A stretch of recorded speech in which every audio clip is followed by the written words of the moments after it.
Well, this is certainly a fast-paced story because Chelsea will face 74 charges for breaching FA rules going all the way back to 2009. And I said it was fast-paced. Our chief correspondent, Kaveh Soloklu, has been across it all. So just tell us, what are these charges first? Well, look, this is quite a complicated story. It all started just over 3 years ago when Chelsea's new American owners were carrying out due diligence when they were trying to buy the club. Due diligence, that means going through all the historical accounts just to make sure that they were paying the right price for what they were buying. During this due diligence, they uncovered some discrepancies. It appeared that there were some payments which hadn't been recorded properly in Chelsea's accounts, and the accounts which were submitted to the Football Association, the Premier League and UEFA. So what they did is they said to Roman Abramovich's lawyers, they said, look, out of the £2.5 billion that we're paying for Chelsea, we are going to withhold £100 million because we want to cover any unforeseen future liabilities. So they could see a potential problem. Gosh. And then as soon as they bought Chelsea, what they did is they went to the FA, they went to the Premier League, they went to UEFA and they said, we have discovered these potential breaches.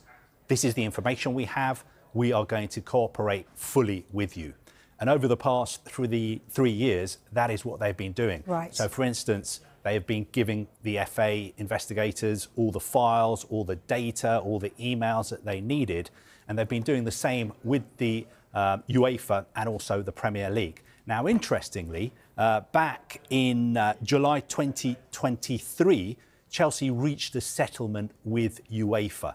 And that settlement was to pay a fine of €10 million, which is about £8.5 million, for incomplete financial reporting up to 2019. So the UEFA case was settled. Right. Now today, the FA have come out and said, we're going to charge you with 74 breaches of our rules. And also at the same time, the Premier League investigation is also ongoing. I think it's really important to stress that this has all come about because Chelsea have self-reported. Right. The new owners saw these potential rule breaches and went straight to the authorities, and they have been cooperating fully with the authorities ever since. So safe to say then, Kaveh, this will come as no surprise to Chelsea today, this breaking news that we're... Not at all, because obviously 2 years ago, they reached a settlement with UEFA, and because they themselves went to the FA and the Premier League, they knew that this was coming. I think what they will be saying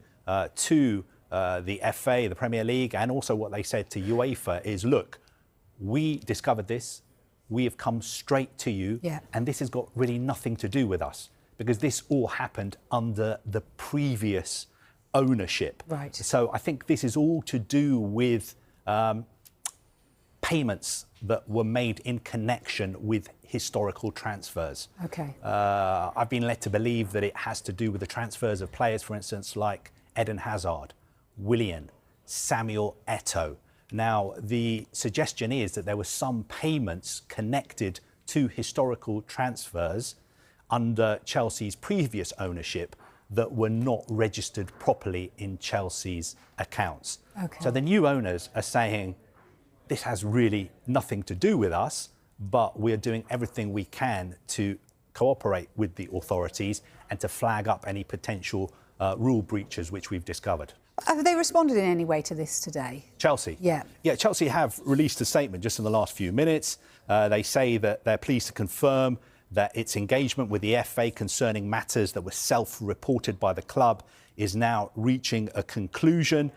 They go on to say that they noticed these discrepancies, and as soon as they did, they reported them to the relevant authority. And they go on to say that they have demonstrated unprecedented transparency during this process, giving comprehensive access to the club's files and historical data. So what I was saying to you, they have handed over everything that they were asked to hand over. Now, of course, they have to wait and see what the sanction is going to be from the FA. I think they have until September the 19th to respond to these charges. Also, of course, they have to wait and see what the Premier League decide to do. Yeah, and you mentioned the fact that they'd kind of set aside some money for this. They've had to spend approximately, what you say, £8 million in terms of the UEFA fines.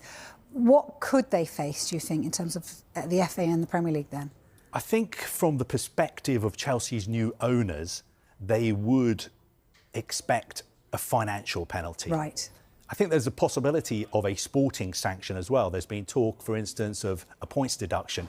But I think if you go down the road of a points deduction, then in a way you are punishing the wrong people, because the people who, if it's proved that they did break these rules, they're no longer at the club at all. So why would you punish the present owners, the present squad who had nothing to do with this at all? So I think the feeling at Chelsea is perhaps if these breaches are proven, then a financial punishment would be the fairest outcome. The other interesting point to make as well is, if Chelsea had deducted points, would that in the future put clubs off self-reporting? So when they, if in the future they discover something, would they think, hey, we better keep quiet about this, cover it up, because if we report it, we could be deducted points?